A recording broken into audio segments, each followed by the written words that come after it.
¿No le vas a saludar a mi papá?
Colegas, tengan ustedes muy buenas noches a todos.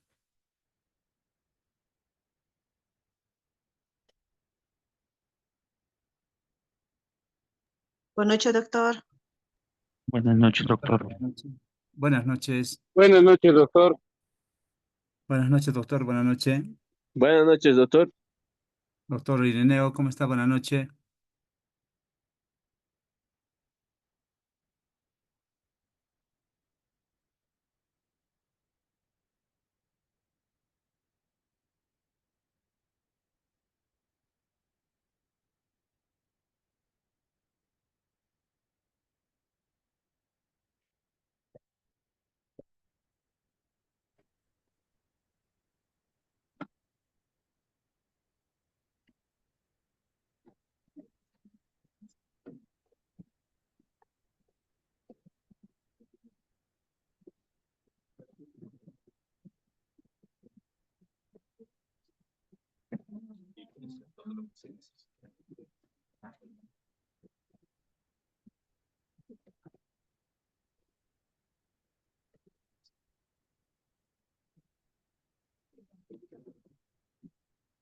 Bien, colegas, comenzaremos la sesión de la jornada del día de hoy.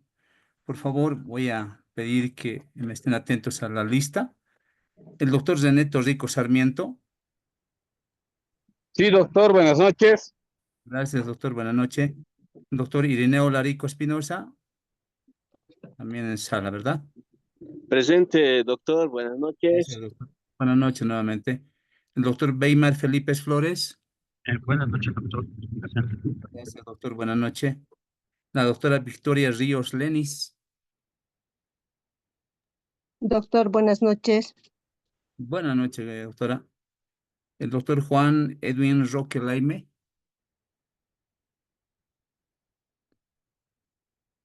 Sonia Luz Rodríguez Lafuente.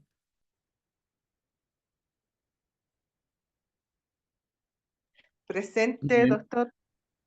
Gracias, doctora Sonia. ¿Cómo está? Buenas noches. El doctor Joemí Fernández Loaiza. Buenas noches, doctor. Presente. Doctora, buenas noches. Doctor Alfredo Titirico.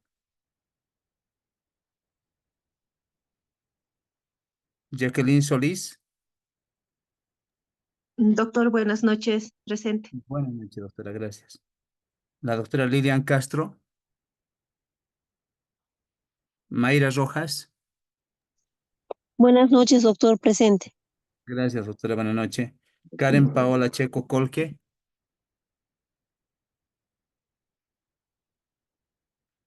Jason Diego Apasa Mamani. Noemi Michelle Aranoca Alcón. Constancio Vela. Salomón Vargas. Presente, doctor. Buenas noches, colega.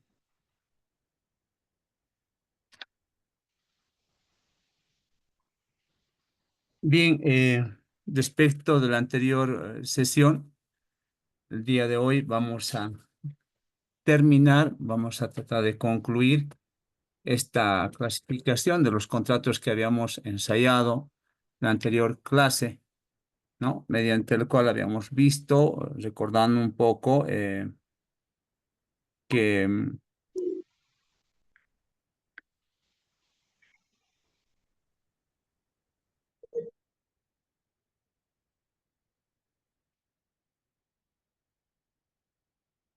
recordemos algunos de los cuales habíamos visto a lo largo de lo que ha sido la anterior clase, ¿verdad?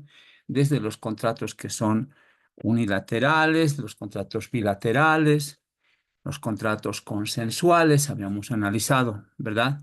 Entonces vamos a hacer un pequeño repaso a ver qué nos puede ayudar por lo que es un contrato consensual. A ver, su ejemplo, a ver cómo podríamos identificar cómo había sido un contrato consensual, colegas.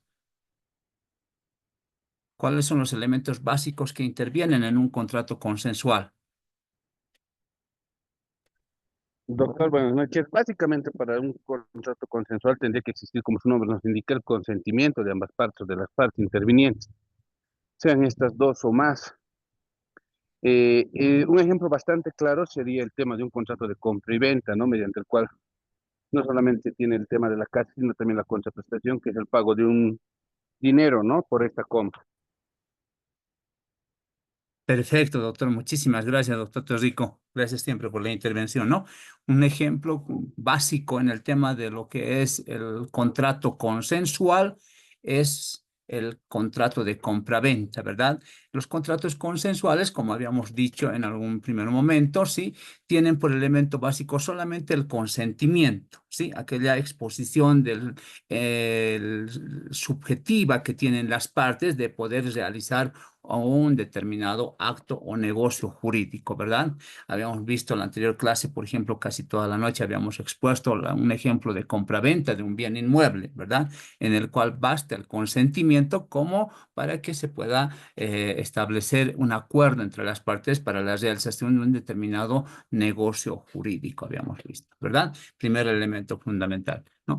Ahora bien, ¿cuáles serán los contratos reales? ¿No? Y bien nos decía el doctor Zeneto Rico, ¿no? Nos decía la compra-venta, un solo contrato, uno de los tantos contratos que pueden ser consensuales. En el ámbito de los contratos reales, a ver, ¿cuál sería un contrato real?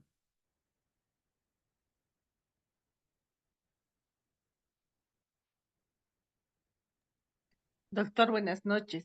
Doctora Los Sonia, ¿cómo está? contratos, Buenas noches. buenas noches, doctor.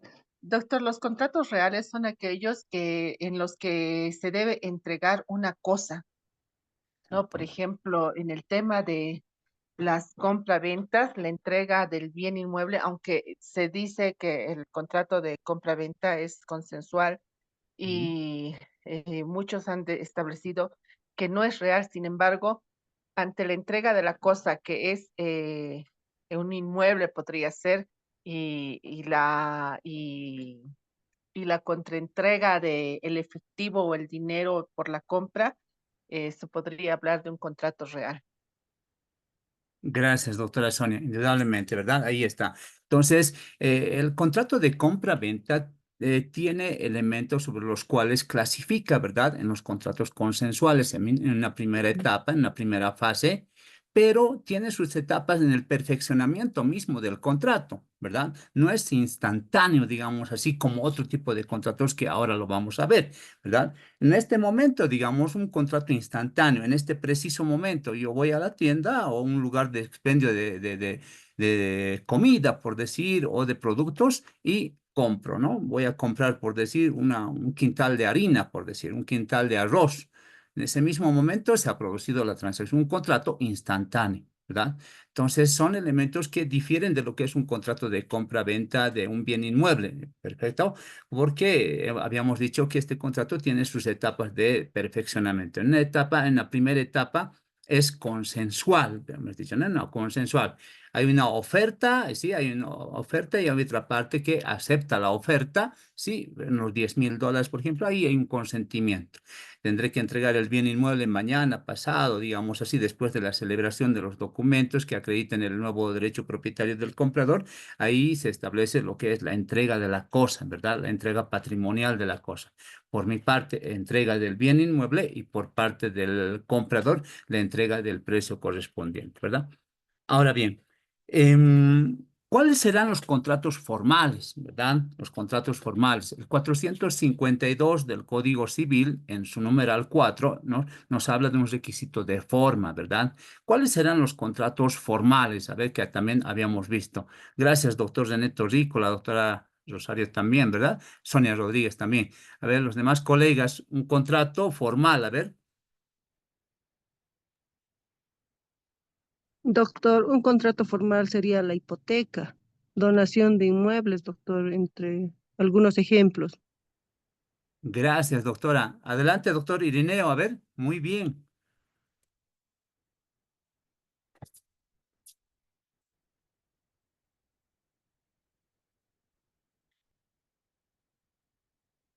Doctor, Doctora Sonia, sí, adelante. sí, los contratos formales son aquellos que deben cumplir con las formalidades. Por ejemplo, el contrato de anticrético que debe ser suscrito, que debe ser un contrato público, ¿no? Debe estar para que surta los efectos legales y debe estar, para ser público, debe estar reconocido por una institución pública o el notario de fe pública. Perfecto, gracias, doctora Sonia. ¿No? Entonces, recordar un poquito, dar lectura a lo que establece el artículo 491 del Código Civil, ¿verdad? El 491. Ahí nos está diciendo los contratos que tienen que obedecer a un principio de forma, ¿verdad? A un principio de forma. Ahí nos está diciendo, por ejemplo, la hipoteca, nos está hablando de la donación, excepto la donación manual, el contrato de antícresis, nos está hablando que tienen que ser contratos que tienen que estar hechos en documento o en instrumentos públicos, ¿verdad? Ahí nos está diciendo 491, vamos a dar una lectura, no nos olvidemos siempre, ¿verdad? Aquí está. Contratos y actos que deben hacerse por documento público, nos está diciendo, ¿no? Y el nomen juris de la sección dice de la forma de los contratos, nos dice, ¿no? De la forma de los contratos. Entonces ahí nos está hablando que el contrato de donación, sí, la hipoteca voluntaria, como decía la doctora Victoria y la doctora Sonia, sí, la antícresis, la subrogación consentida por el deudor y los demás otros casos señalados, nos dice, ¿verdad? Entonces, por formalidad, entendamos de que no basta, ¿sí? No basta la expresión de la voluntad de las partes, ¿verdad? No basta, ¿no? Sea expresa o tácita esa voluntad, tiene que estar reforzada, dice, ¿no? Reforzada por un principio de dación de fe, que en este caso una autoridad hace fe o transcribe en un instrumento, otorgándole una certeza de verdad a lo que las partes han expresado, ¿sí? En la materialización de ese querer interno, ¿sí? De ese querer interno, esa expresión viva del consentimiento. Por eso analizábamos que, por ejemplo, Messineo nos dice de que el instrumento público más o menos tiene una especie de razón de ser. Es una especie de instrumento vivo de la expresión misma de las partes, ¿sí? Que han determinado la realización de un determinado acto o negocio jurídico, ¿verdad? Entonces, con ese contexto, ¿sí? A esa expresión de la voluntad, a ese factor de razonamiento que solamente tiene el ser humano, a ese factor de análisis y discernimiento que hace el ser humano en la realización de un determinado acto o negocio jurídico, se añade, ¿verdad? Se añade este principio de dación de fe que únicamente en el ámbito de los contratos está reservado a lo que es el notario de fe pública, ¿verdad? El notario de fe pública, ¿sí? Da una especie de certeza, de fe de la actuación de las partes en sede notarial, ¿sí? En un contrato de compraventa, por ejemplo, ¿no? Identifica a las partes y dice, fueron presentes ante mí, dice, ¿no? Ustedes en la escritura pública, en cualquier instrumento público, revísenlo, el notario hace ese examen exhaustivo de la capacidad, del discernimiento que tiene la parte y fundamentalmente, ¿no? Fundamentalmente de esa capacidad de obrar que tiene el que está frente a la notaría de fe pública para poder determinar la suerte de un determinado bien mueble o inmueble. Entonces, en ese contexto, sí, esos contratos obedecen a un principio de forma, los habíamos dicho, ¿verdad? Ese principio de forma, lógicamente, están establecidos en el Código Civil, en el 491, sí, y refuerza, ¿no? Esa objetiva, esa visión en algunos elementos, como es el contrato de anticrético, por ejemplo, de acuerdo a lo que establece el 1429 y 1430 del Código Civil, ¿no? Y fundamentalmente refuerza esta situación a los fines de que sea público y oponible, ¿sí? Con lo que establece el 1538 del Código Civil, cuando, ¿no? Hay instituciones de registro público, como son derechos reales, por ejemplo, ¿sí? En los cuales se inscribe este derecho para que sea oponible a terceros. ¿De acuerdo? Y en esta parte, el 493 del Código Civil nos está hablando también algo muy elemental y muy importante, ¿verdad? Nos dice formas determinadas, ¿no? Si la ley exige que el contrato revista una forma determinada, no asume validez, sino mediante dicha forma salva otra disposición de la ley, dice, ¿verdad? Entonces, consiguientemente, un contrato que está fuera de lo que establece el 491, pese a que los está exponiendo de forma clara que deben ser de esa forma, y nosotros hacemos de cualquier otra forma, a veces la gente dice, ¿no? De otra forma, nomás, privadito nomás, no adquiere validez, ¿no? Al tenor y la decisión que establece el artículo 493 del Código Civil, ¿no ve? Tal vez a esa situación, ¿sí? A esta situación como una excepción a la regla, habíamos visto lo que establece el artículo 1288 del Código Civil. Si alguien me ayuda, por favor, con la lectura, el 1288 del Código Civil, por favor.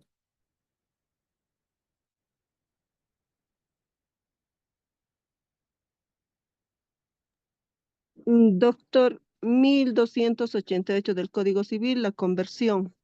Sí, El doctorita. documento que no es público por la incompetencia o incapacidad del funcionario o por un defecto de forma, vale como documento privado si ha sido firmado por las partes. Perfecto. Muchísimas gracias, doctora Victoria.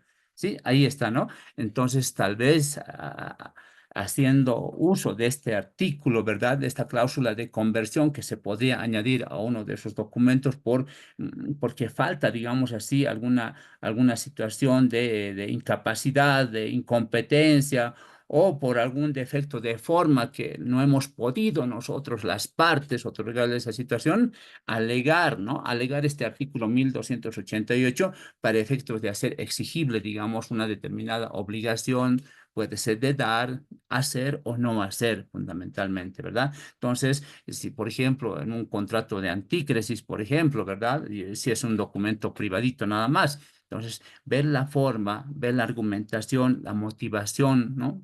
De ese documento y alegar, ¿no? Esta cláusula del artículo 1288 para que de alguna manera pueda ser admisible, digamos, en algún tipo de proceso, en unos dos, yo he logrado acá en la ciudad de La Paz, volverlo en un proceso ejecutivo, ¿verdad? Alegando siempre este artículo 1288, mediante el cual se establece que se le ha dado un determinado monto de dinero, por ejemplo, al deudor y a la fecha rehúsa él devolvernos el dinero. Entonces, pero cerrando este pequeño capítulo, recordando un poco más, ¿no? Estamos hablando de estos contratos formales que obedecen indudablemente a un principio de forma, ¿sí? A un principio de forma, sin el cual la misma ley está estableciendo no son válidos, nos está diciendo el artículo 493 del Código Civil. Habíamos visto contratos que son principales y contratos que son accesorios, ¿verdad? Contratos principales y accesorios, ¿no? Contratos principales podemos establecer aquellos que subsisten por sí mismos, ¿verdad? Aquellos que tienen una existencia autónoma de cualquier otra circunstancia, ¿verdad? Como un contrato, por ejemplo, de compra-venta, ¿verdad? Un contrato de compra-venta, ¿no? De un bien inmueble. El mismo que establece la transferencia de un bien inmueble, ¿sí? De A en favor de B, ¿sí? Establece que existe un precio, el objeto del contrato, un bien, materia de la transferencia, el cambio de dominio de la propiedad y establece un registro público, por ejemplo, en derechos reales, ¿verdad? Entonces, subsiste por sí mismo. Los contratos accesorios, como su nombre mismo lo está indicando, son aquellos contratos que viven dependiendo de un contrato principal, ¿verdad? En este caso, un contrato accesorio que podría ser a un contrato de compra-venta o a un derecho, a una escritura pública, por ejemplo, de derecho propietario, podría ser un contrato de hipoteca, por ejemplo, ¿verdad? Un contrato de hipoteca, ¿verdad? Como garantía de cumplimiento de una obligación, ¿no? Yo he dado, por decir, he garantizado, he obtenido un crédito de una institución bancaria, de una institución financiera, y pues bueno, he sacado unos $10,000, $20,000 y a cambio de esa situación he ofrecido como garantía real el bien inmueble de propiedad que yo tengo en derechos reales, ¿no? Está. Me he prestado para unos 5 años, 10 años, pero termino de pagar antes o finalmente termino de pagar en los 5 años que se me había pactado. ¿M?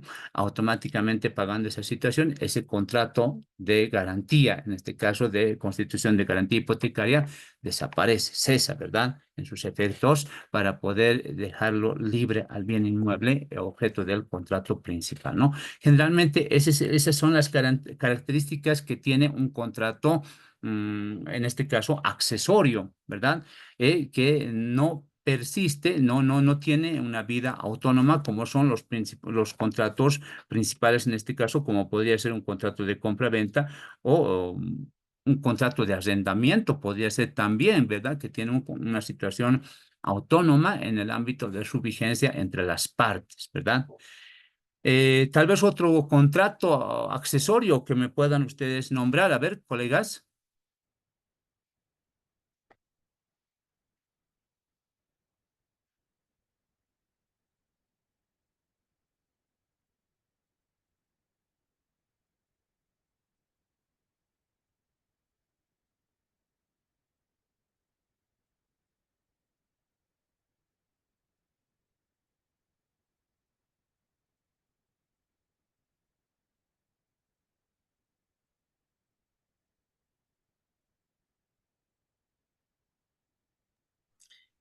Doctor, buenas noches. Una consulta más que un Adelante, aporte. doctora.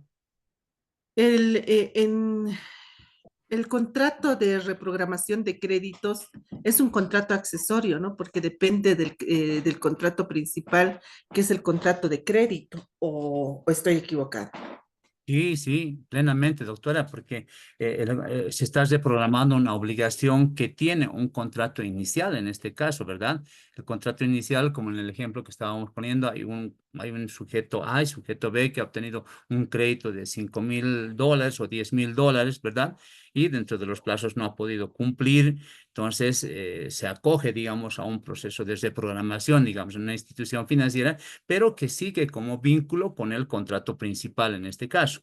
¿Verdad? Puede ser que de aquí a unos 2 o 3 meses, digamos, él tenga el dinero suficiente para poder pagar la obligación completa. Consiguientemente, ese contrato accesorio de programación pierde sus efectos o deja de tener los efectos en los cuales se había pactado con la institución o con la parte acreedora en este caso.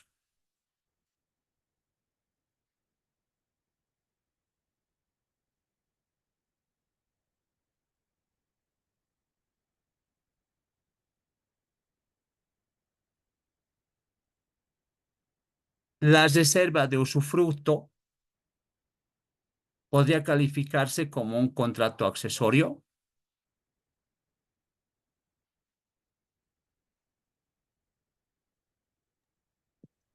Doctor, Doctor Torrico, sí, eh, adelante.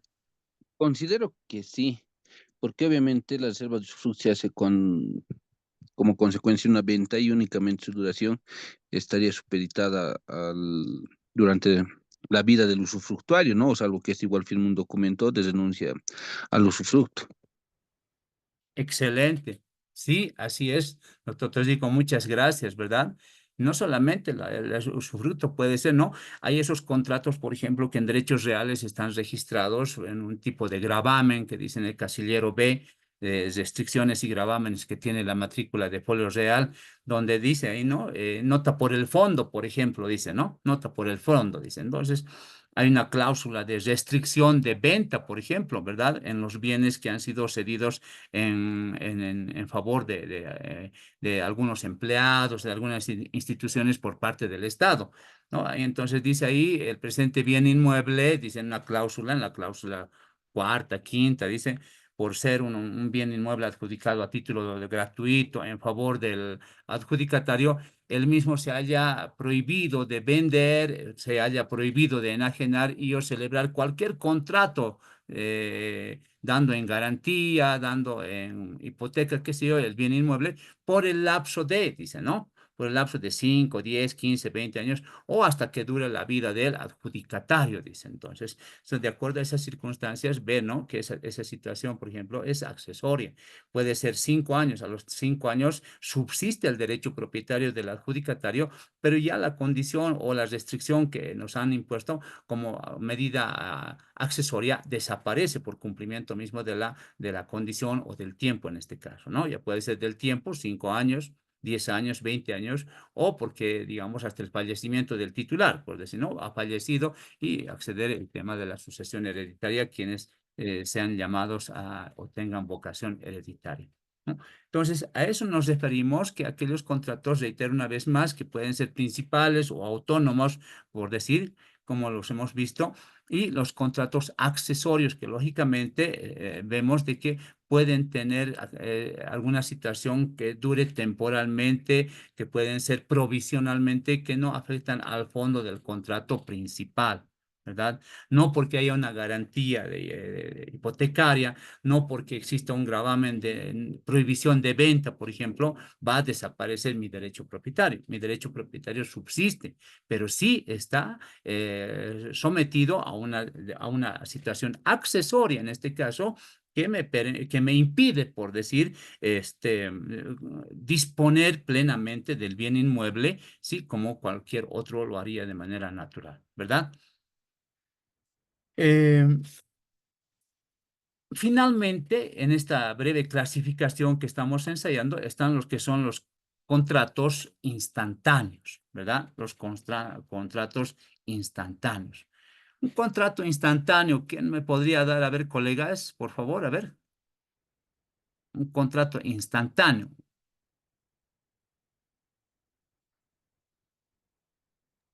Doctor, Doctora Jacqueline, adelante. un ejemplo de contrato instantáneo, perdón, doctor, puede ser la compraventa al contado o la Mm, permuta de- al contado directamente. Directamente, ¿verdad? En este Sí. momento yo le pido a usted, por favor, que me venda su teléfono celular, su móvil, por ejemplo, ¿no? Su teléfono móvil. ¿Cuánto me ofrece, no? Usted me dirá, le ofrezco, es un iPhone, vale unos 5.000 bolivianos. Yo tengo los 5.000 y al preciso momento intercambiamos el bien y el precio, ¿verdad? Entonces, a eso, gracias, doctora Jacqueline, ¿no? Entonces, este sería el contrato instantáneo, donde sus efectos suceden en el mismo momento con la transmisión de las obligaciones que tienen, ¿sí? El acreedor y el deudor, mutuamente entre las partes, ¿verdad? En ese contrato sinalagmático que las partes tienen en ese preciso instante, se efectivizan, ¿sí? Perfeccionando de manera instantánea, ¿sí? Lo que es el negocio o el acto jurídico. Como dijimos, ¿no? Voy a comprar un teléfono, por ejemplo, en el preciso momento. Lógicamente veré sus características, qué sé yo, es propio del ser humano en el ámbito del razonamiento, en el ámbito del discernimiento, que los psicólogos hablan mucho de esa situación, para que yo pueda tomar, exteriorizar mi capacidad de obrar y decir, sí, estoy de acuerdo con el teléfono, me gusta. o necesito, sí, este quintal de arroz, por ejemplo, o algún otro bien o servicio que se acomode a mis necesidades por las cuales yo pretendo realizar ese acto o negocio jurídico, ¿no? En ese caso, instantáneamente, ¿cuánto vale? Vale $100, 100 bolivianos, e instantáneamente hago la transferencia, ¿verdad? Entonces, es el momento en que se caracteriza a estos contratos instantáneos. Vamos al mercado, vamos a alguna tienda de expendio, a un supermercado y adquirimos un determinado bien inmueble, ¿verdad? Perdón, un bien que nos va a satisfacer alguna determinada necesidad en este caso. El artículo 585 del Código Civil nos habla, finalmente, reitero, de los contratos de tracto sucesivo. ¿Qué nos dice el 585 del Código Civil? ¿Verdad? En el ámbito de la compra-venta nos habla este artículo 585 del Código Civil. Reitero una vez más. ¿Alguien que me podría ayudar con la lectura, por favor, del artículo 585 del Código Civil? Doctor, tengo el artículo, ¿puedo leer? Claro que sí. Gracias, doctora Sonia. Capítulo 1 de la venta, sección 1, disposiciones generales, artículo 585, venta con reserva de propiedad. Parágrafo 1. En la venta a cuotas con reserva de propiedad, el comprador adquiere la propiedad de la cosa pagando la última cuota, pero asume los riesgos a partir de la entrega. Parágrafo 2. En la venta de muebles no sujetos a registro, la reserva de propiedad es oponible a los acreedores del comprador, solo cuando resulta del documento con fecha cierta anterior al embargo. Parágrafo 3. Cuando se resuelve el contrato por incumplimiento del comprador, el vendedor debe restituir las cuotas recibidas, pero tiene derecho a una compensación equitativa por el uso de la cosa, más el resarcimiento del daño. Cuando se haya convenido en que las cuotas queden a beneficio del vendedor como indemnización, el juez, según las circunstancias, puede reducir la indemnización. Gracias, doctora. ¿No? Ahí está el artículo 585, que es típico de un contrato, gracias, doctora Sonia, de un contrato de tracto sucesivo, ¿verdad? Esta es una forma en la cual nos está estableciendo acá, está regulando que, por ejemplo, hay una venta con reserva de propiedad en tanto y en cuanto se cumpla, por ejemplo, los plazos y los términos de pago que se han establecido entre las partes, ¿no? Es muy importante, distinguidos colegas, establecer estas circunstancias porque estábamos revisando algunas sentencias constitucionales, sí, hay algunos elementos que determinan el tema de la nulidad y de la anulabilidad, por ejemplo, cuando hay este tipo de contratos. Y bueno, pues no se fundamenta bien esta situación del tracto sucesivo, ¿no? Del cumplimiento del contrato mediante plazos, por ejemplo. No se fundamenta bien y por esa razón, si existe la situación del daño económico, qué sé yo, nos rechazan, ¿no? Estas sentencias constitucionales o estos autos supremos rechazan la posibilidad de poder fundar, de poder determinar alguna tutela jurídica, porque no está bien fundamentado, no está bien argumentado en el ámbito de la pretensión que se hace conocer, por ejemplo, cuando el juez de primera instancia falla en contra de una de las partes, digamos así. ¿No? Entonces, esta venta con reserva de propiedad nos está regulando, es un ejemplo típico, clásico de lo que son los contratos de tracto sucesivo, ¿no? Se cumple, se perfecciona, ¿no? El derecho propietario del comprador al pago de la última cuota, ¿sí? ¿Cuántas veces habíamos visto el ejemplo de que yo estoy vendiendo mi bien inmueble, ¿no? Estoy vendiendo mi bien inmueble y lo voy a transferir en la suma de $10,000, sí, y van a pagarme $10,000 mensual, por ejemplo, entonces será en el plazo de 10 meses, por ejemplo, ¿verdad? Entonces se termina de pagar dentro de 10 meses. Dentro de 10 meses, sí, se acreditará, se perfeccionará el derecho propietario por la compra del comprador, en tanto y en cuanto yo tengo la venta con reserva de propiedad hasta que no se me pague el monto total de lo acordado, ¿verdad? La doctrina también maneja que otro tipo de contratos de tracto sucesivo constituyen, por ejemplo, los contratos de arrendamiento, ¿verdad? Los contratos de arrendamiento, ¿no? El contrato de arrendamiento nos establece el artículo 685 del Código Civil, que nos dice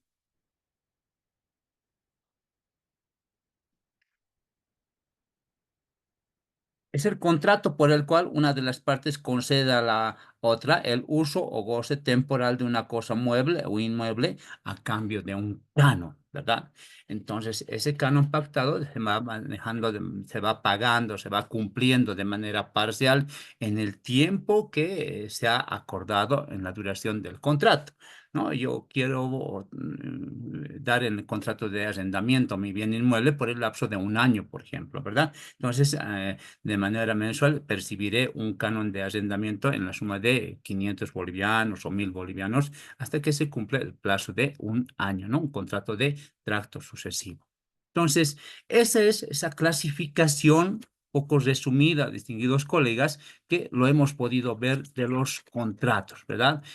Consensuales, contratos reales, lo hemos visto, contratos que obedecen a un principio de forma, ¿sí? Contratos que son principales, son accesorios, unilaterales, bilaterales, contratos instantáneos y contratos de tracto sucesivo. Más o menos un apretado resumen de los contratos que hemos visto en su clasificación. Indudablemente, sí, indudablemente la actual situación económica en la que vivimos, la forma en que ya ha evolucionado la tecnología, esto de lo que es los contratos que eh, electrónicos y demás cosas, nos puede dar otra gama de clasificación, ¿verdad? Otros ámbitos de clasificación, ¿verdad? Para poder determinar todavía mucho más el ámbito de la libertad contractual que tienen las partes en la celebración de estos documentos que atan, que obligan, ¿sí? Que tienen una suerte de crear un vínculo jurídico entre las partes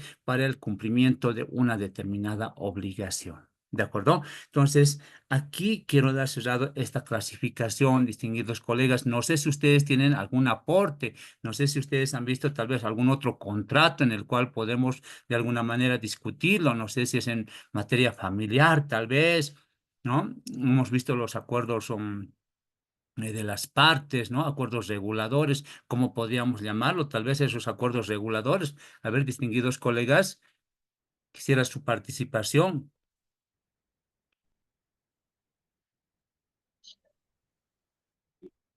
Es, Doctor Irineo, ¿cómo está? Buenas noches. Doctor, muy buenas noches y muy buenas noches a todos los colegas también quienes están en la sala virtual. Sí, doctor, evidentemente en este campo, en el trabajo de la profesión libre que estamos día tras día, yo al menos, doctor, puedo observar y haber transcrito también, suscrito varios tipos de documentos, ¿no? Por ejemplo, generalmente acuerdos conciliatorios, por ejemplo, en tema de delitos de violencia, por ejemplo, cuando las partes concilian, ¿no? Cuando la víctima, por primera y única vez, decide conciliar con su cónyuge, entonces se pueda suscribir un acuerdo conciliatorio con todos los requisitos que el Código Civil nos exige, ¿no? Entonces, también, por otro lado, doctor, hay acuerdos transaccionales de asistencias familiares, ¿no? En tema familiar y acuerdos de desvinculación de divorcio, por ejemplo, he suscrito, por ejemplo, ¿no? Donde las partes se ponen de acuerdo, ¿no? En cuestión de la asistencia familiar, en cuestión de los bienes gananciales, en cuestión de la guarda de los menores, ¿no? Entonces, son documentos que muchas veces como abogados en esta profesión libre lo podemos suscribir, ¿no? Yo al menos lo he suscrito varios, ¿no? De estos, pero lo que más también en algún momento me ha llamado la atención también ha sido por ejemplo, este del contrato con pacto de rescate, por ejemplo, ¿no? Un contrato de anticipo, por ejemplo, un contrato también, doctor, en un documento privado, transcrito también, por ejemplo, de esto un anticipo de compra y venta de un bien inmueble, por ejemplo, ¿no? Y por otro lado, doctor, también, no sé, recientemente, no sé si eso lo hacen los colegas también, por ejemplo, un documento privado de compra y venta, pero con plan de pagos, por ejemplo, suscrito también, ¿no? A petición de las partes, de los clientes, donde un documento privado hacen la transacción de un bien inmueble, pero con un anticipo de $5,000 y en una cláusula con plan de pagos, por ejemplo, con fecha, ¿no? Tal fecha, un monto de $7,000, y sucesivamente, ¿no?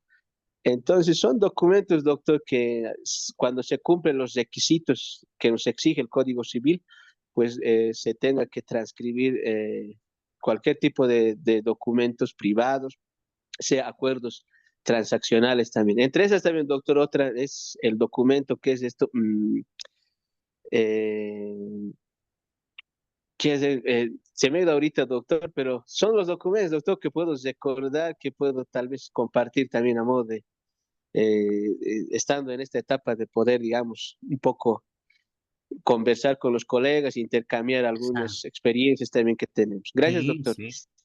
No, gracias a usted, doctor. Muchísimas gracias. Muy enriquecedor su experiencia, ¿no?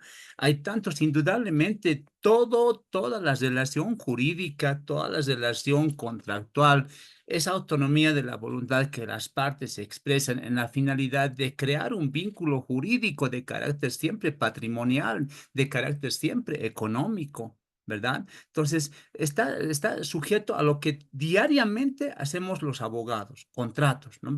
En ese ámbito, ya les decía, siempre les voy a recalcar, nosotros somos el primer filtro de legalidad sobre el cual se tiene que basar esa autonomía de la voluntad.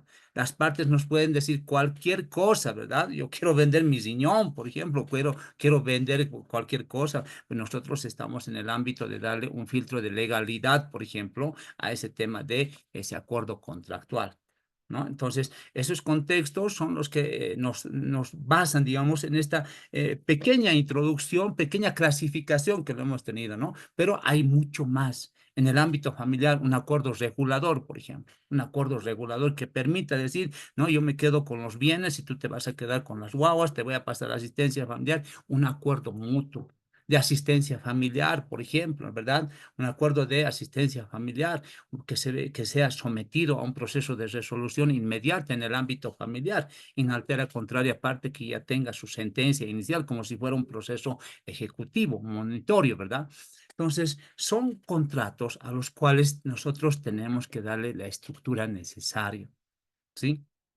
Un contrato que no tenga esas condiciones, un contrato que no tenga esas características y los elementos básicos y esenciales que nos establece el 450, 452, 519, 520, 521 del Código Civil, de seguro, distinguidos colegas, siempre va a ser vulnerable, siempre va a ser atacable, ¿verdad? Y ahí no estamos vendiendo nosotros seguridad jurídica. Lo que nosotros tenemos que ofrecer y vender a la población, a la sociedad que se quiere nuestros servicios, es seguridad jurídica. Yo me he topado, por ejemplo, con un documento que me trajeron hace unos meses atrás. Decía documento de préstamo de dinero, decía, estaba con casi como 20 cláusulas, ¿no?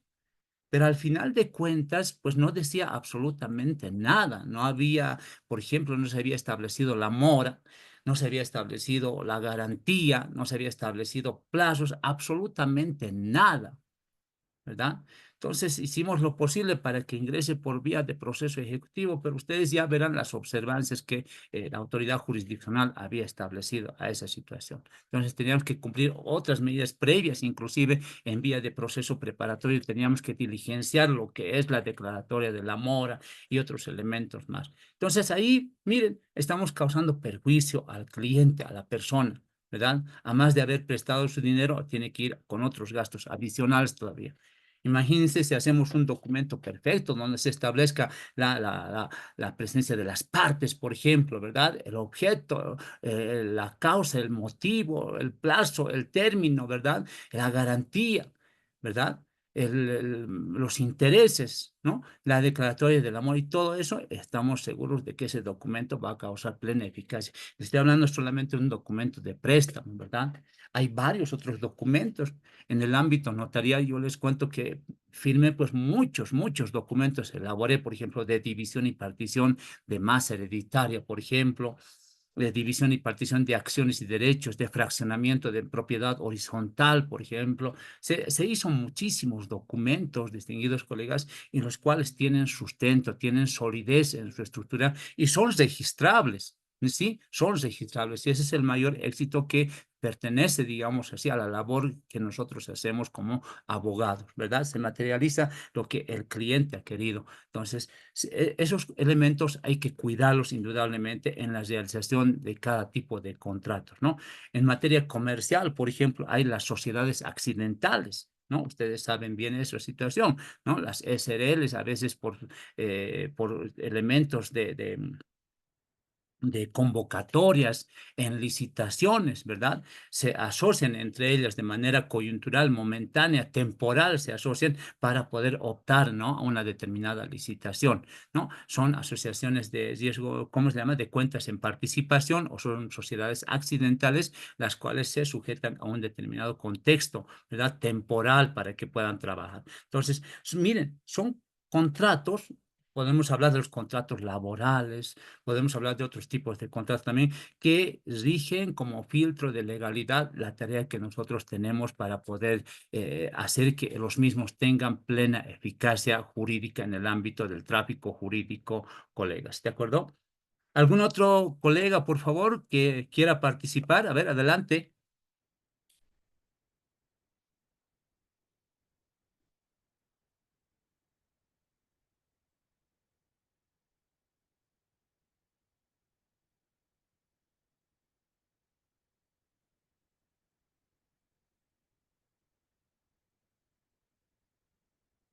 A ver, doctor Weimar Felipe.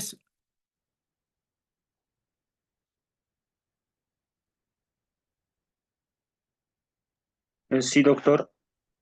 ¿Alguna Doctor, experiencia, doctor? A ver. no, lamentablemente, doctor, yo no estoy en la función pública. No he podido toparme con ningún tipo de contratos por el momento, pero más que eso tendría alguna consulta con respecto a los contratos con los loteadores, con respecto a los que lotean. Eh, Recientemente salió un caso, ¿no? De Sur, creo, y quería ver, usted decía sobre las, ¿cómo se dice? Garantías que tienen que tener ambas partes. En este caso, solamente una de las partes estaba teniendo beneficios y la otra parte no. Sobre eso, doctor, yo tenía una consulta. ¿En qué tipo de contrato se han basado ellos? Y, y cómo tendríamos que hacer poder, digamos, dar ayuda a las partes. Bien, ¿no? Habíamos visto también, gracias, doctor Weimar, ¿no? Aquellos contratos que son de libre discusión, ¿verdad? ¿No? Habíamos dicho que hay contratos de libre discusión en los cuales las partes están en la posibilidad, por ejemplo, de poder establecer las cláusulas correspondientes, ¿no? Las cláusulas en las cuales pueden discutir mutuamente sobre la conveniencia o no, ¿verdad? Estar, habíamos dicho, en un equilibrio de intereses para poder determinar los efectos que va a generar el contrato, ¿verdad? Entonces, esa igualdad, ese equilibrio que tienen las partes en el contrato, habíamos visto que son de los contratos de libre discusión, ¿no? Donde las partes, reitero una vez más, proponen sus condiciones. Habíamos visto que hay otros contratos de adhesión, ¿verdad? A los contratos de adhesión. Los contratos de adhesión donde una sola de las partes ya de manera predeterminada establece las condiciones y cláusulas que tiene en esa relación contractual. Y a la otra parte solamente le queda añadirse, adherirse nada más a esas condiciones, ¿no? Sin embargo, habíamos visto que eh, hay elementos sobre los cuales la ley establece, por ejemplo, que en este tipo de contratos, ¿sí?, la autoridad jurisdiccional tiene que hacer una valoración respecto de lo que establece el contrato mismo de adhesión al cual nosotros nos hemos adherido. Habíamos visto, por ejemplo, los contratos que son de instituciones bancarias, por ejemplo, o los contratos de seguros, mediante el cual uno solamente se adhiere. En ese tipo de contratos, ¿no?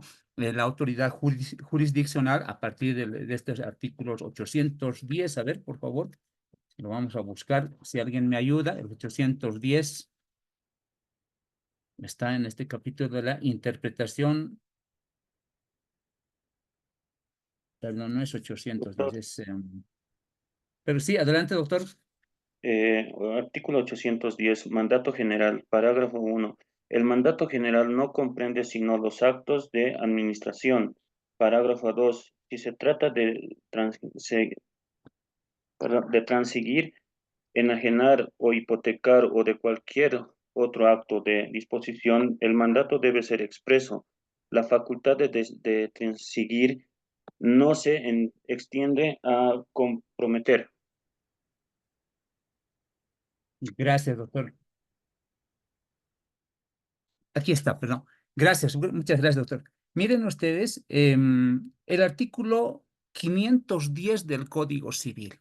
¿Qué nos dice el 510? Del 510 hay que leerlo hasta el 518, colegas, ¿no? Son estos 8 artículos. En el 510, este capítulo cuarto nos habla de la interpretación de los contratos. 510. Intención común de los contratantes. Miren ustedes. Parágrafo 1. En la interpretación de los contratos se debe averiguar cuál ha sido la intención común de las partes y no limitarse al sentido literal de las palabras. En un contrato de mandato, como lo que acabamos de leer, ¿verdad? En un contrato de mandato, en un contrato, un acuerdo transaccional 945 del Código Civil, ¿verdad? ¿No? Determinar cuál ha sido la intención de las partes, ¿no? Y no solamente limitarse al contenido de las palabras, nos está diciendo este artículo 510 del Código Civil. En este contexto, a lo que decía el doctor Weimar, ¿verdad? El juez tendrá que establecer, por ejemplo, ahí nosotros tendremos que ver la habilidad y el trabajo que vamos a desarrollar.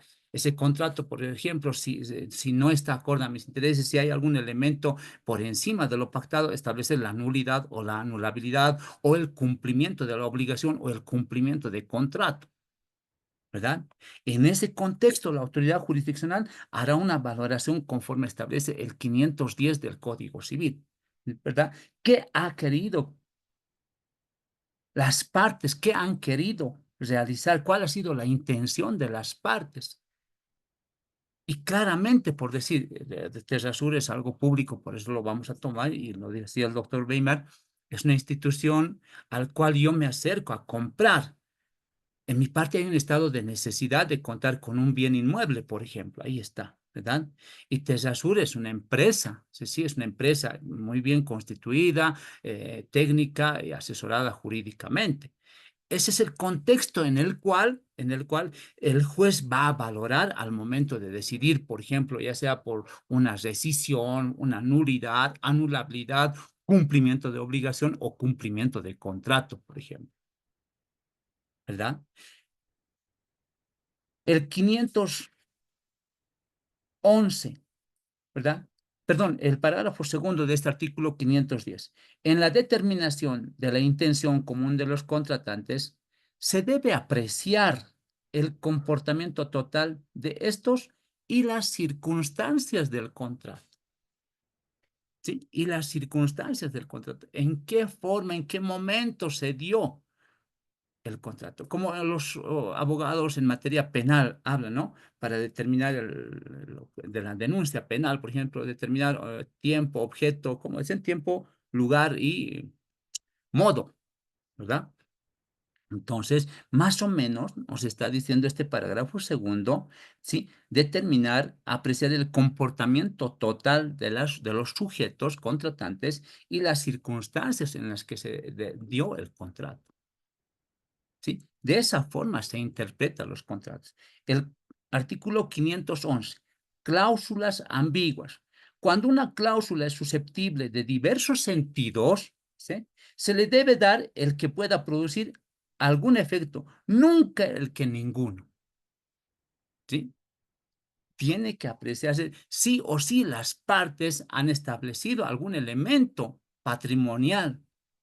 No se podría decir que por efecto de los contratos no existe ninguna obligación para las partes. Sí existe. Y esta cláusula en el artículo 511 nos está diciendo que el juez, interpretando el contenido de esa cláusula, debe sustraer, sacar algún elemento que pueda ser favorable al cumplimiento de alguna de las obligaciones entre las partes. El 512, términos con diferentes acepciones. Los términos susceptibles de dos o más sentidos o acepciones deben tomarse en el que más convenga a la materia, naturaleza del contrato, ¿verdad? Finalmente, a lo que nos establecía el doctor 518, ¿sí? Interpretación contra el autor de la cláusula. Miren ustedes.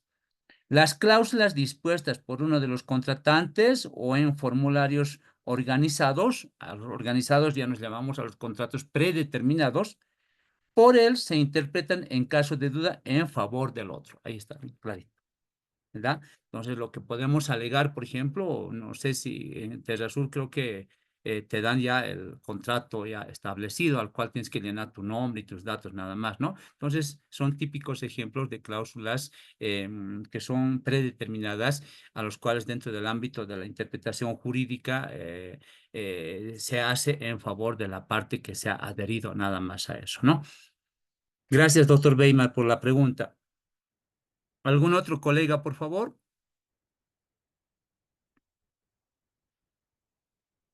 Doctor, una consulta sobre lo que el doctor Weimar Claro. indicaba. Por ejemplo, en el caso de Terrasur, los contratos son contratos de adhesión y de tracto sucesivo, ¿verdad? Así es. Así Entonces, es, doctor. eh, por ejemplo, en el caso de que una de las partes no cumpla, en el caso de que el comprador no cumpla, también el juez va a valorar si todo lo que sea, todas las cuotas pagadas van a quedar en favor del vendedor o el juez va a valorar el porcentaje de estas, ¿verdad? Claro que sí, doctorita, Por claro que sí. indemnización. Ahí Lo que, tendría que establecerse lo que son las cláusulas abusivas también, ¿verdad? Cláusulas la- abusivas. Imagínense que yo el terreno me estaban dando en $10,000 sí. y me he quedado impago, doctora, a los $9,500. Solamente me falta $500 y no he podido pagar, ¿no? Entonces no podía ser de que se queden ellos con $9,500 y me dejen sin nada, ¿verdad? Entonces, son cláusulas abusivas, reitero una vez más, que tienen que estar establecidas, que sean interpretadas de acuerdo a lo que establece el 518 de nuestro Código Civil. Sí, doctor, y el otro tema también con Terrasur es que en muchas ocasiones ha vendido los aires del río, ¿no ve? Entonces, porque se tiene que estar, si no me equivoco, a 20 metros 20 metros, sí. de la cabecera del río o del, ¿no? Entonces, en ese caso tendría que devolver todo Terrasur, ¿o no? Obviamente, doctora, ahí es un tema de discusión, vean ustedes, ¿no? Gracias, doctora, por el aporte, indudablemente. Yo trabajé en el gobierno autónomo municipal de la ciudad del Alto, ¿sí? Hace mucho tiempo atrás, y en este cauce del río Seco, hay una afluente que baja, donde creo que la fábrica Pil, ¿no? Ese río. Y bueno, pues los vecinos construyeron, se apropiaron de los aires del río. Entonces, lo que hicimos es, al amparo de lo que establece la norma, es proceder a su demolición, ¿no? Tuvimos muchos problemas, lógicamente. Ahí se determinó loteadores que habían vendido que habían transferido esos lotes, esos terrenos. Consiguientemente, no, pues abordamos ese tema muy difícil socialmente, pero se logró desalojar, se logró demoler todo eso.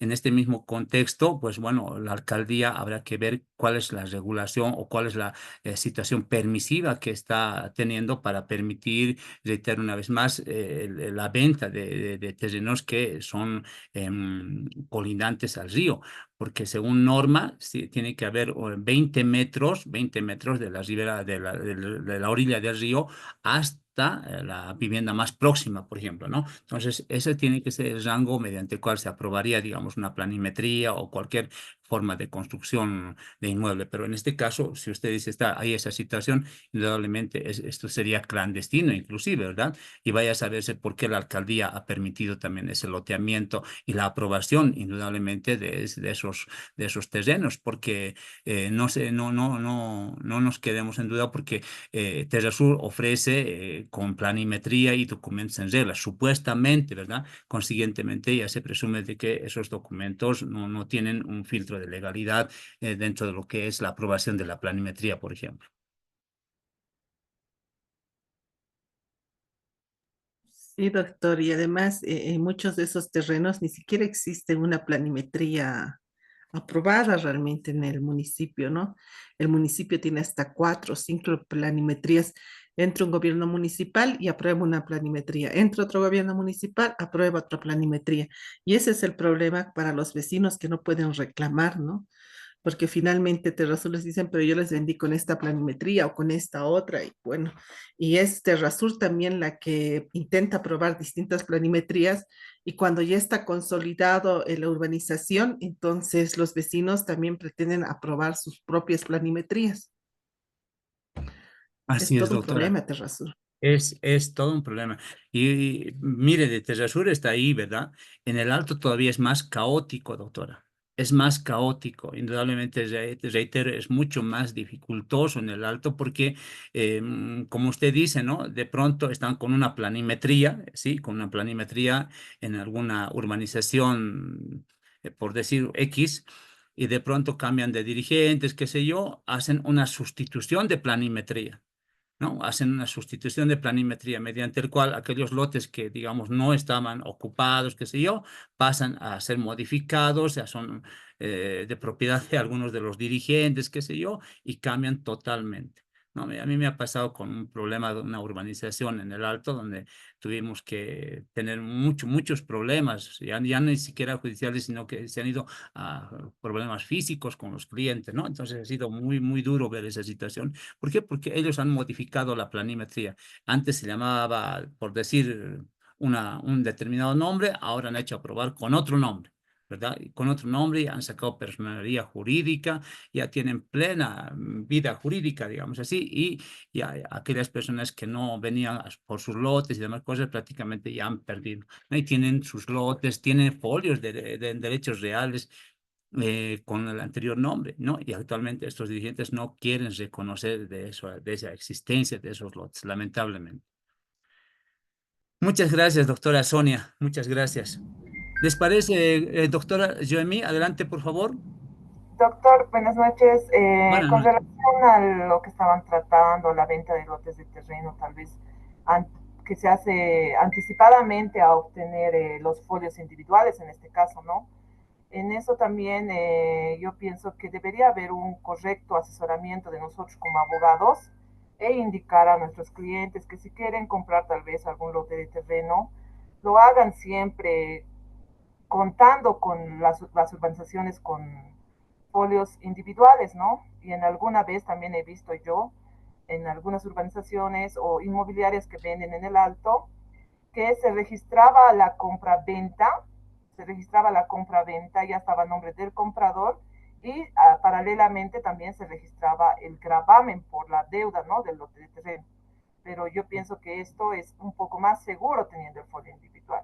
Sin embargo, a veces por el precio, tal vez, o por la ubicación, hay muchas personas que se van arriesgando a incurrir en este error, ¿no? De lo de Terrasur, doctor. Entonces, yo pienso que como abogados debemos saber asesorar y pedir también la documentación legal que tenga su plano, que sea una organización aprobada y todo eso, doctor.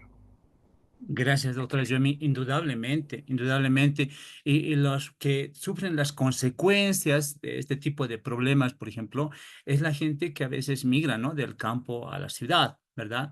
Migra del campo a la ciudad en la esperanza de adquirir un pequeño bien inmueble en un cinturón marginal, por ejemplo, de la ciudad del Alto. Hay mucho de este tipo de problemas. Sí, hay muchos problemas de esta naturaleza. Han comprado con documentos privados, les han cobrado el monto total, caramba, les cobran, pero hasta el aire que respiran, creo, en esas casas de venta, esas inmobiliarias, ¿no? Les cobran de todo, pero al final de cuentas no hay cuándo se perfeccione su derecho propietario. Sigue en matrícula de folio real global, ¿verdad? Global. Y cuando les venden, por ejemplo, 300 metros cuadrados, finalmente de tanto suplicio hacen aprobar la planimetría. Resulta que por la mitad de su casa pasa la avenida, la calle, y ya aparece con 100 metros, 150 metros, ¿no? Entonces, indudablemente, ¿no? Es penoso ver este tema de derecho propietario, que ya lo vamos a ver en los contratos especiales, ¿no? De como la compra-venta y los requisitos que se necesita para esta situación. No, es un tema es un problema social. Es un problema social. Muchos años yo lo he visto y lo veo, sigo viendo acá en la ciudad del Alto. Es preocupante porque de pronto hay gente que invierte todo por un pequeño lote de terreno, y que a la postre, pues bueno, no se queda o bien sin terreno, o finalmente, ¿verdad? Hay muchos propietarios, muchos dueños, los revenden una y otra vez, como es con documento privado, esta compartida global, qué sé yo, lo venden una y otra vez. Y hasta hay otros casos en los cuales traen partidas de otros lados. Sí, no sé cómo lo hacen, pero hacen casar de tal manera que la partida, por ejemplo, les pongo un ejemplo, ¿no? Que pertenecía, por decir, a Villa Ingenio, que es una nota donde es el estadio en este caso, ¿sí? De ahí lo traen para Villa Adela, por ejemplo, ¿no? Lo hacen coincidir y con esa partida lo registran en derechos reales. Entonces, esos temas no están bien, ¿no? No están de acuerdo a norma, consiguientemente, pero de esa manera a veces logran engañar, logran hacer ese tráfico de documentos, de bienes en este caso, atentando siempre a la persona, atentando a los derechos del usuario en este caso. Por eso es indudablemente importante ver este tema de los contratos, asegurar la eficacia de los contratos, prever que no exista alguna situación ajena que pueda, de alguna manera ser vulnerable a los intereses de las partes, ¿no? Eso es lo que siempre les puedo recalcar, distinguidos colegas. ¿Alguien más que pueda participar, colegas? Por favor, a ver, adelante. O bien nos podríamos tomar un pequeño receso de unos 5 minutos. ¿Les parece bien? Sí, doctor, para servirnos un cafecito. Un cafecito, doctora. Perfecto. Entonces, miren, son las 8:21, estaremos de regreso 8:26 y 27 más o menos. Bueno, permiso, colegas.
Bien, colegas, retornamos en este último segmento y lo que vamos a ver en adelante es esta parte muy importante que caracteriza a lo que son los vicios del consentimiento. No sé si alguien me puede colaborar con la lectura del artículo 473 del Código Civil, por favor.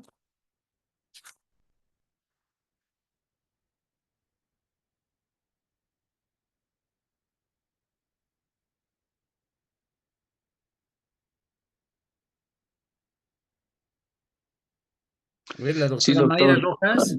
Adelante, doctor Torrico. Gracias, más bien. Artículo 473. Error, violencia y dolo.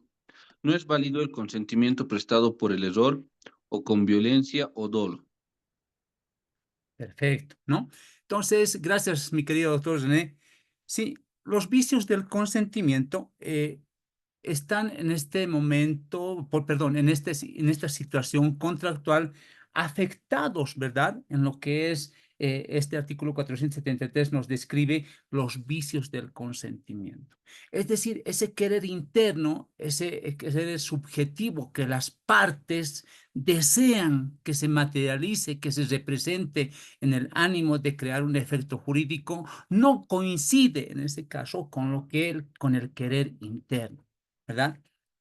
Para que el consentimiento haga surgir el contrato con plena validez y eficacia jurídica y no sea susceptible de nulidad o de anulabilidad, ¿sí? Nos dice, es necesario que provenga del querer interno, del acuerdo y la integración que las partes desean en esta relación contractual, ¿verdad? Esas declaraciones o ese comportamiento de dar, de hacer o abstenerse en el cumplimiento de una determinada obligación tiene que coincidir con lo que el documento expresa, ¿verdad? Les decíamos hace la clase anterior, el documento es la expresión viva de lo que las partes han decidido en su relación contractual. Ha emergido una voluntad común que ha coincidido, ¿no?, para la realización de ese acto o negocio jurídico. Por eso es que en esta diapositiva les estoy mostrando, dice, ineficacia de los contratos, ¿sí? Hay ineficacia de los contratos. ¿Por qué? ¿En razón de qué? En razón de que en su formación, ¿sí?, en su formación se han visto afectados, por ejemplo, de lo que es el error. Ha existido violencia de por medio y ha habido dolo, ¿no? Error y dolo, vamos a ver que son los mismos elementos con diferentes características, ¿no? Pero en ese contexto, en la realización de ese acto o negocio jurídico del cual se alega, por ejemplo, la existencia en ese contrato de error, dolo o violencia, hace ver como un requisito primordial que los mismos concurren en personas que están plenamente capaces de obrar, que son plenamente capaces de obrar y tienen capacidad jurídica, poder de disposición, aptitud y querer de entender un determinado acto o negocio jurídico. Es decir, hay un pleno discernimiento de los efectos jurídicos que va a generar ese querer interno, ¿sí?, exento que tiene que estar de cualquier vicio que pueda perturbar ese querer interno, ¿verdad? Un ejemplo, yo ofrezco el bien inmueble en la suma de $10,000, ¿sí? Ofrezco en la suma de $10,000. Ese bien inmueble está registrado en derechos reales, está ubicado sobre una calle, ¿sí? Está debidamente amurallado, ¿sí? Pero le digo, yo no tengo absolutamente nada y lo transfiero, ¿sí? Lo transfiero a mi comprador, al mismo que digo que está al odial, que está en buen precio y demás situaciones, ¿sí? Voy a establecer un mecanismo, una suerte de maquinaciones en el querer del comprador para hacer que me compre el bien inmueble. Puede que esté grabado. Puede que el mismo, como el análisis antes del segmento del descanso decíamos, puede que el mismo esté afectado por una vía, por una calle, por decir verdad.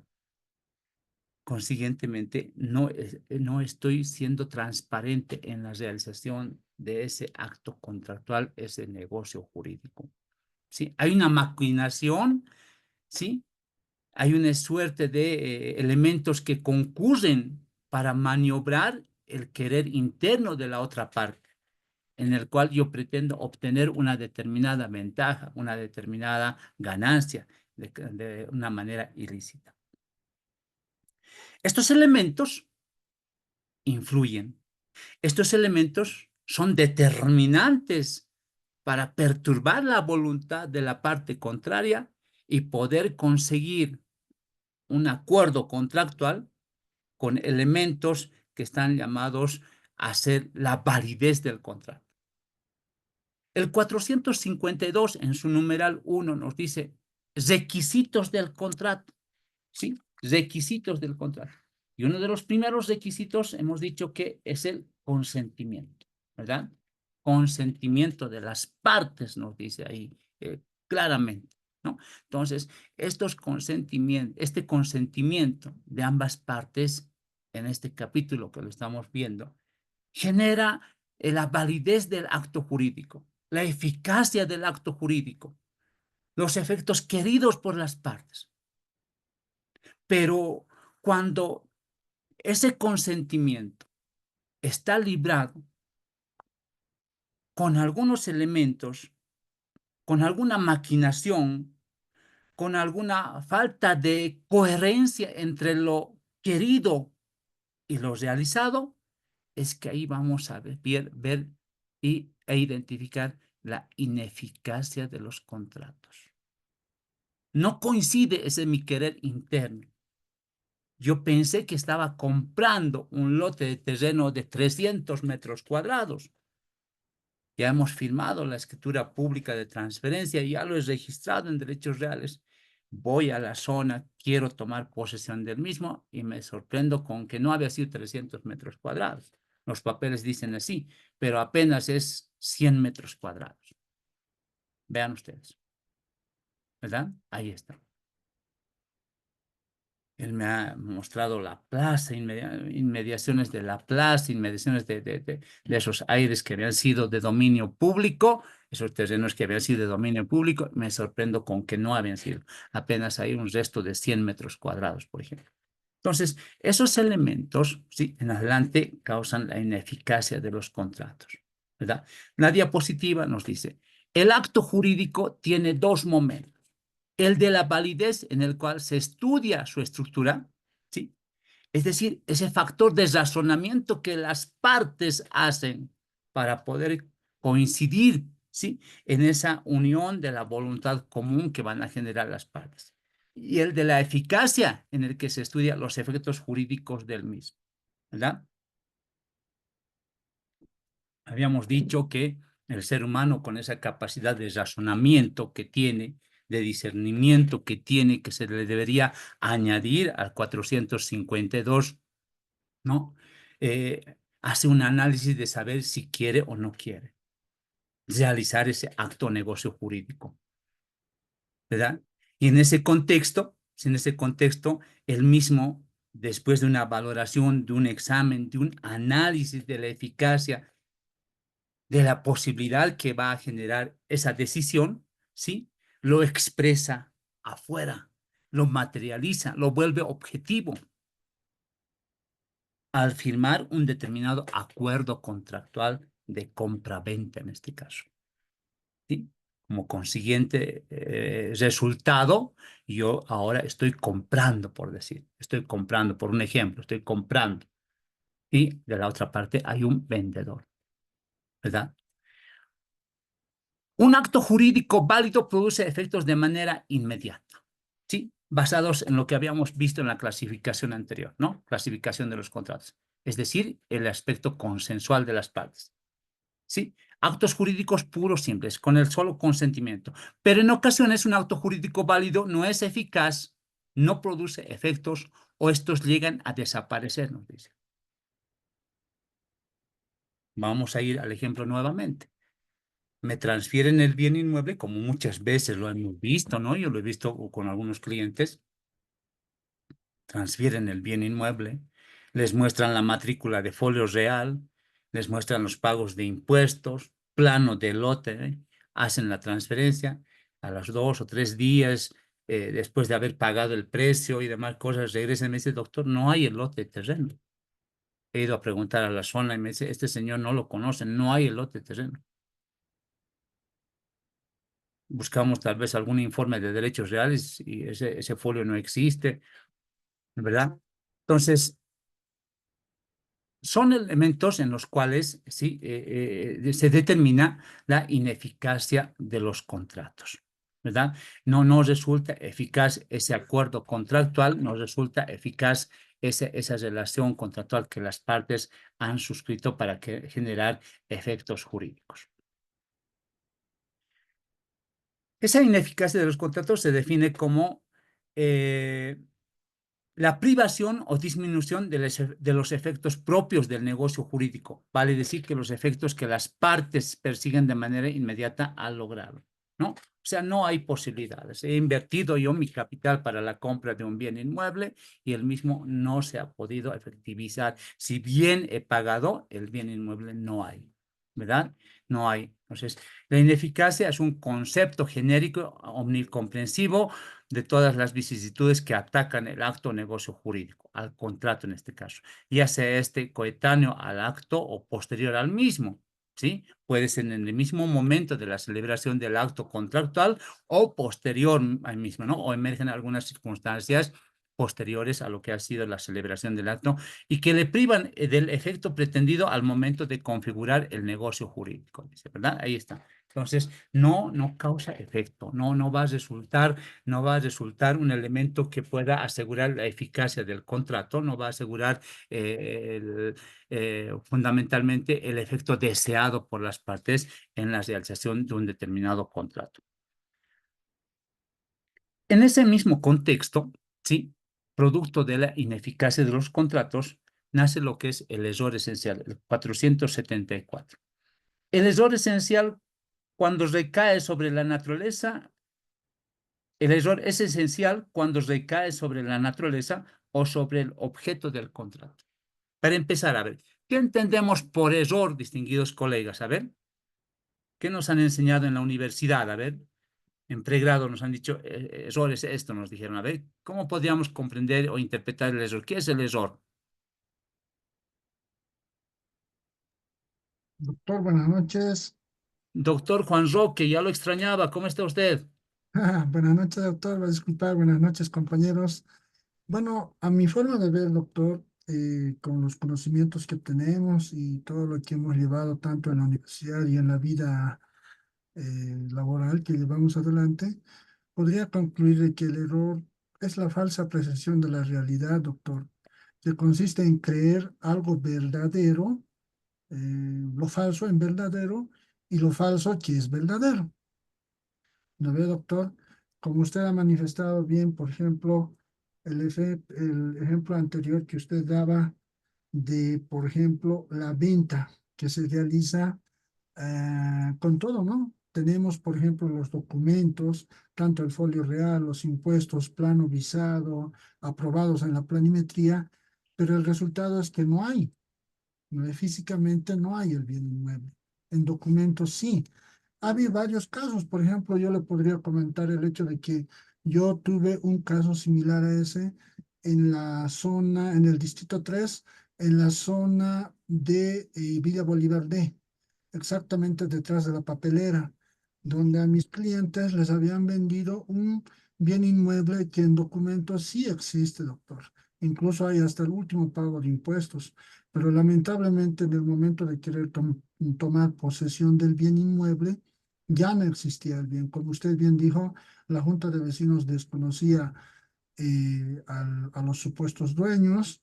El bien inmueble objeto de la venta pertenecía a otro propietario y tenía otro folio real, y había contradicción en lo que era el plano visado que ellos habían hecho registrar en derechos reales. Entonces, en este caso, no podíamos haber hecho más que, eh, no se podía haber hecho la nulidad ni la anulabilidad, tampoco se podía haber hecho lo que es el proceso de mejor derecho en materia civil, más al contrario, se ha realizado lo que es el proceso penal por estafa y estelionato, doctor. Entonces, de esa manera es que nosotros hemos podido lograr por la vía penal de que mis clientes se les haga la devolución con los daños y perjuicios más que se ha realizado, pero esto no ha sido instantáneo, lo hemos tenido que realizar, como usted bien sabe, en la etapa preliminar, que se haga la acusación y nos hemos ido a juicio. Y en juicio recién, el juzgado de sentencia en lo penal nos ha dado la razón y lo han sentenciado a los vendedores, pero lamentablemente también ellos han hecho chicana de esto, han apelado, nos hemos ido hasta Sucre y gracias a Dios en Sucre hemos tenido la última palabra, la razón, y bueno, pues han determinado que tienen que devolver todo el dinero que se ha depositado, así como los daños y perjuicios que se ha causado. Pero esto ha llevado, le digo doctor, como 4 años en este proceso. Ajá.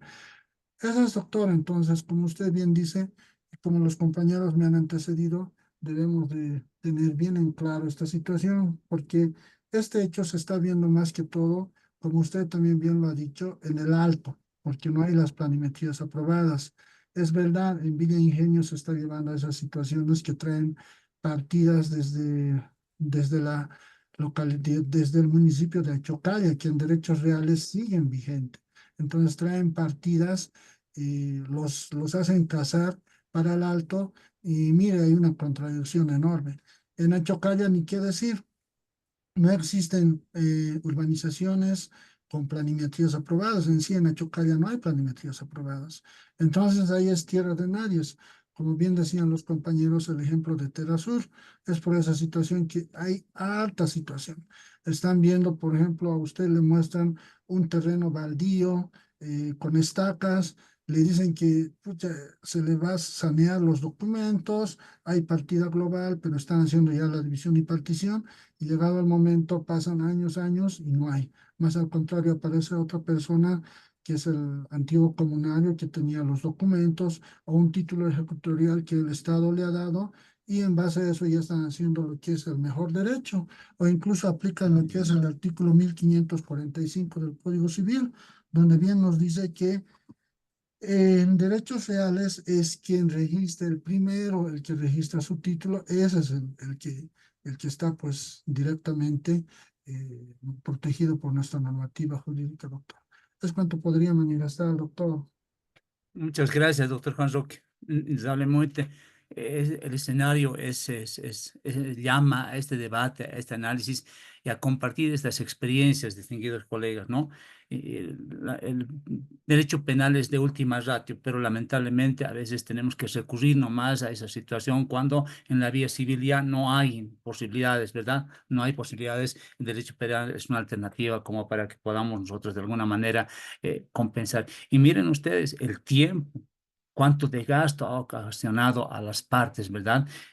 Fundamentalmente a la víctima por no haber visto o no haber previsto tal vez alguna situación que inicialmente se hubiera dado. Muchas gracias, doctor Juan Roque, ¿no? ¿Algún otro colega, por favor? A ver.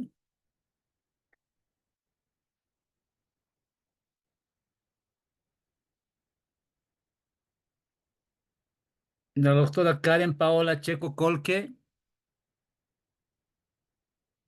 Noemí Michelle Alano Calcón. Cabellos Presente, encontrados en la... Doctora Noemí, ¿cómo está? Buenas noches. Buenas noches. ¿Alguna experiencia en este caso, algún contrato ineficaz, doctorita, que tenga error? No, Fundamentalmente. me encuentro en movilidad recién. Que no Bueno, me ha... bueno, no se Disculpe. preocupe. Está bien. Entonces, viendo este tema, esa falsa apreciación, como nos decía el doctor Juan Roque, ¿no ve?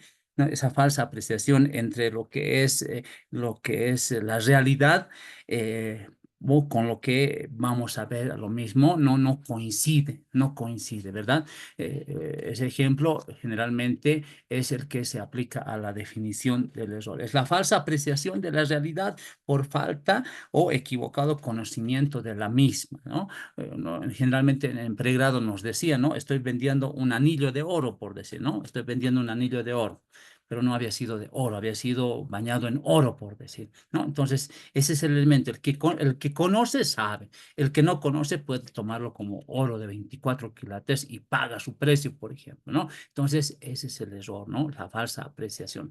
Yo estoy pensando que compro el primer piso de este edificio, ¿sí? Cuando el vendedor me había estado ofertando el cuarto o quinto piso, imagínense, ¿no? Entonces, es esa falta de coincidencia entre lo que es lo real con lo que uno mismo está interpretando, ¿no? A eso se llama lo que es el error. Y nuestro Código Civil, ¿no? En el 474 nos dice, el error es esencial cuando recae sobre la naturaleza o sobre el objeto del contrato. Sobre la naturaleza o sobre el objeto del contrato nos está diciendo. Consiguientemente, esos son elementos sobre los cuales, ¿no? Afectan ese querer interno. Afectan esa expresión de la voluntad, esa expresión del consentimiento que se ha otorgado que no coincide con la realidad. Genera indudablemente tipos de ineficacia. Estructural, miren ustedes, originaria, intrínseca o inicial, nos dice. Defectos en su estructura y existentes desde el momento mismo de celebrarse el contrato. Es decir, que se trata de un contrato afectado por una causal de ineficacia desde el momento de su configuración, formación y o perfeccionamiento. Entonces, es de que el error surja desde el instante en que se ha estructurado el contrato, ¿sí? Puede ser que, por ejemplo, no había sido el dueño, no había sido el dueño, ¿sí? Ha suplantado a otra persona que se ha atribuido que es el propietario, se ha presentado donde el abogado, inclusive exhibe la cédula de identidad como si fuera él y Gracias a Dios, hoy ya el notario de fe pública tiene mecanismos como para poder filtrar esos datos, ¿verdad? Con el CERES y con el CEGIP y demás cosas ya es un poco difícil, pero a veces se dan modos, con los documentos privados, a veces se dan modos de poder hacer a la gente delincuencial, se presta a esta situación. Funcional, extrínseca o sobrevenida. Es decir, la ineficacia de los contratos se da por concepto de los vicios que se pueda generar en el mismo, porque estos, a causa de esos vicios que se han generado en la extracción o en la expresión misma del consentimiento, generan una estructura, un error, una ineficacia funcional. ¿Qué quiere decir esta situación? Se causa en circunstancias extrínsecas y sobrevivientes a su constitución que inciden sobre los efectos del contrato, de tal modo que mantenerlo conduciría a obtener un resultado contrario al derecho o a los fines o intereses prácticos de los sujetos del negocio. Se trata de un contrato válido, solo que de un evento ajeno a su estructura deja de producir efectos jurídicos. El 473 del Código Civil. O volvemos a leer. Nos han dicho que hay contratos que tienen que obedecer a un principio de forma y no lo hemos hecho. ¿Verdad? Puede que atraviese esta estructura originaria, intrínseca o inicial. Puede que sí, pero lo hemos hecho en un documento privado. Funcional, ¿tendrá una estructura funcional ese contrato? ¿Sí? ¿Tendrá una eficacia afuera? ¿Sí? ¿Qué situación de los vicios del consentimiento habrán operado para que ese documento no tenga la eficacia necesaria, no tenga los efectos jurídicos que las partes desean en el contexto jurídico, en el contexto de la tutela jurídica? No vamos a encontrar, ¿verdad? Nos están diciendo que el contrato de antícrisis debería ser mediante escritura pública y se ha realizado mediante un documentito privado. La casa está ahora en una subasta, en un remate, ¿verdad? ¿Cómo podríamos alegar un mejor derecho, una preferencia de pago? Sí, una preferencia de pago. No vamos a poder hacerlo porque el documento simplemente es documento privado, ¿verdad? Documento privado. Entonces, son esos elementos, distinguidos colegas,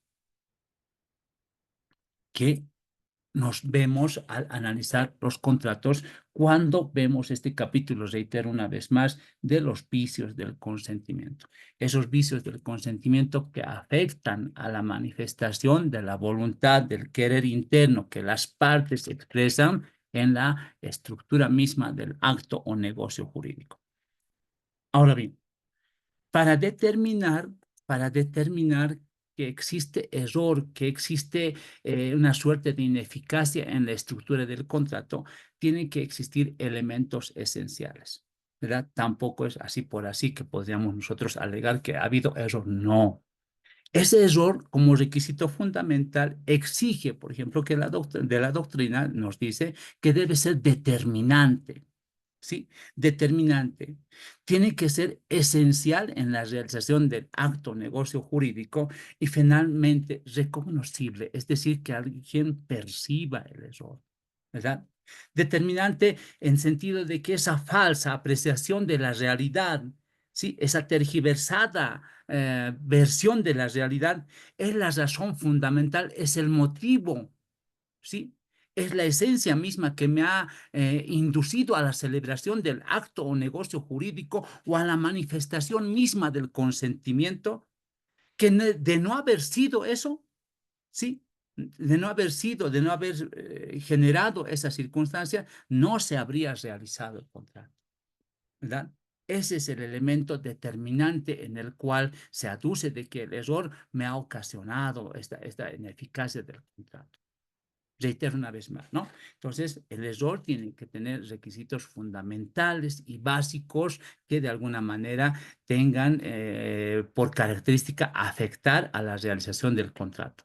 Y uno de los requisitos que debe tener en eso el error es que sea determinante, ¿sí? Sea determinante, sea esencial y sea reconocible.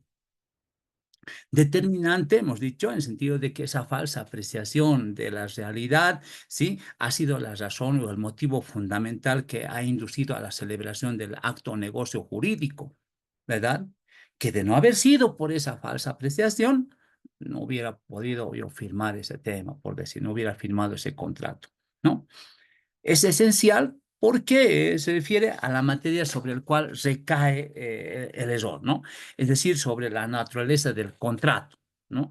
La identidad del objeto, por ejemplo, la sustancia o cualidades de la cosa en este caso, ¿no? Así como la identidad y cualidades de la otra parte contratante, por ejemplo, que me han inducido, que incide en la realización del contrato, ¿no? En consecuencia, ese error puede ser sobre el negocio jurídico, que yo estaba pretendiendo firmar un contrato de arrendamiento, por ejemplo, en cambio había sido un contrato de antícrasis, ¿verdad? Y yo pensé que estaba comprando, por decir, un terreno aquí por la Plaza Murillo, ¿sí? Por la Plaza Murillo me han ofrecido. Y me entero de que el terreno había estado ubicado en la Plaza Réplica Murillo, acá en la ciudad del Alto, ¿no? Que queda acá por Río Seco, ¿no? También hay otra Plaza Murillo ahí, ¿no? Supongo que estaba comprando, por ejemplo, una casa que está edificada plenamente de ladrillos, ¿no? Cuando en su estructura veo que data de una estructura anterior, precaria ya, de adobes, de tierra, por ejemplo, ¿no? Que no es sólida la construcción, ¿no?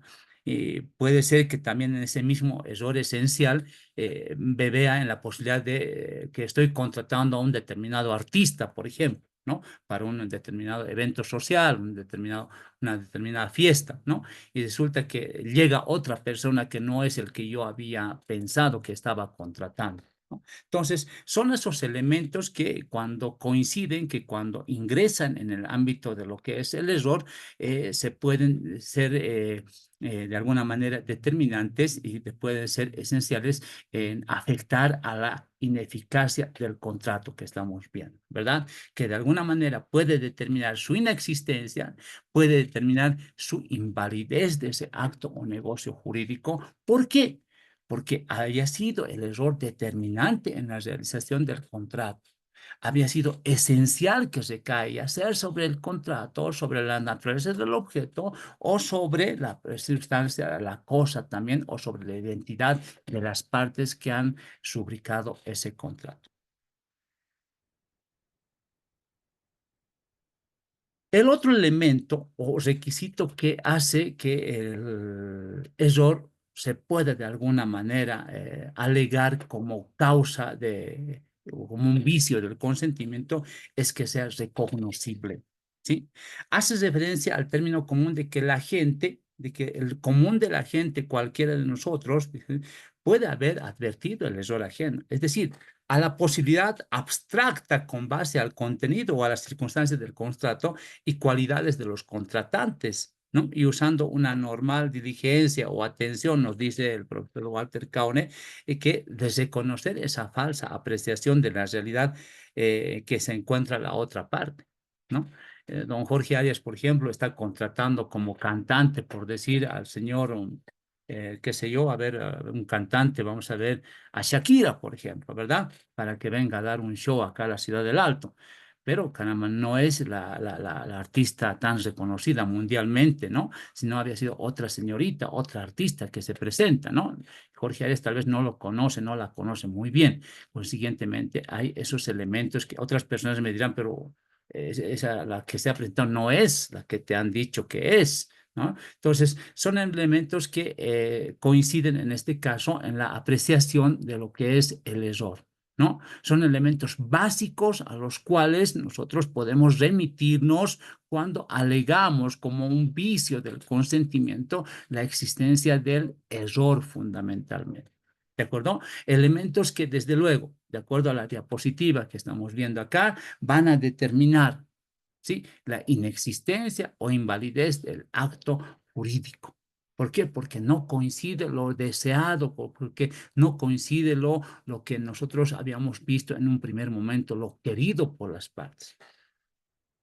Pero esa falsa apreciación, como les reitero, en ese error, tiene requisitos básicos, hemos dicho, ¿no ve? Lo determinante tiene que ser determinante, esa apreciación del error tiene que ser esencial y fundamentalmente reconocible, ¿no? Lo que hemos visto. ¿Alguna situación sobre este tema del error, distinguidos colegas? A ver. ¿Alguna vez, no sé si alguien de ustedes o alguna experiencia habrían visto alguna demanda de nulidad o anulabilidad por error?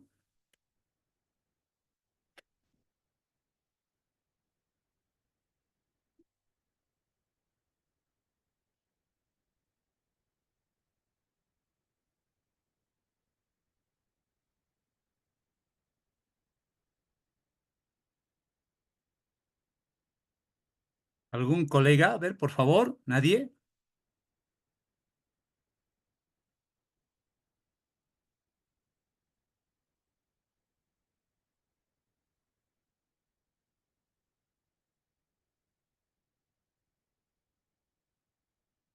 Bien, están muy callados esta noche, colegas. A ver, para terminar la sesión.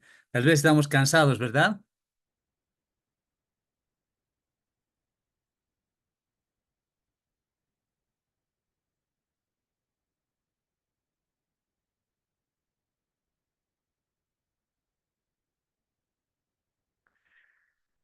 Bien, colegas, son las 21:03. Vamos a dar por terminada la sesión del día de hoy, ¿no?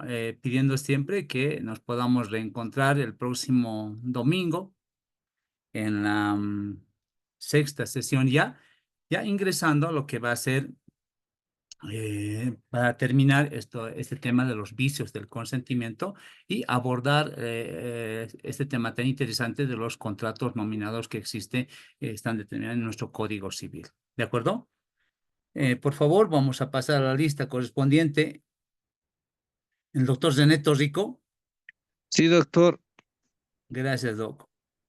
El doctor Irineo Larico. Presente, doctor. Gracias, doctor. Beymar Felipes. Presente, doctor. Ya, gracias. Victoria Ríos. Presente, doctor. Gracias, doctora. Juan Edwin Roque. Buenas noches, doctor. Presente. Gracias, doctor. Buenas noches. Sonia Luz Rodríguez, también la doctora participó. Buenas noches, doctor. Buenas noches, Presente. doctorita. Gracias. Gracias, doctora Victoria. Doctora Joemí Fernández. Presente, doctor. Gracias, doctora. Doctor Alfredo Titirico. Presente, doctor. Gracias, doctor. Jacqueline Solís. Presente, doctor. Lilian Castro. Presente, doctor. Mayra Rojas. Presente, doctor. Karen Paola Checo Colque. Presente, doctor. Buenas noches. Buenas noches. Doctor Jason Diego Apaza. Noemí Michelle Alano Calcón. Presente, doctor. Gracias, doctora. Doctor Constancio Vela. Y Salomón Vargas, por favor. Presente, doctor. Buenas noches. Buenas noches, doctor. Muchísimas gracias, colegas, por la atención dispensada en esta jornada y pues, bueno, nos vemos la próxima sesión, el día domingo, en el mismo horario que tenemos de clases. Que tengan muy buenas noches. Buenas noches, Buenas doctor. noches. Buenas noches, doctor. Buenas noches, doctor. Les vaya bien. Gracias. Buenas Buenas noches, noches, doctor. doctor. Buenas noches, doctorita. Buenas noches, doctor. Buenas noches, doctora.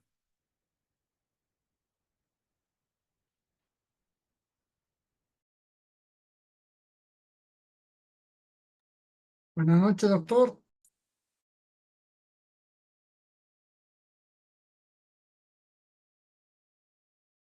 Buenas noches, doctor. Que le vaya bien.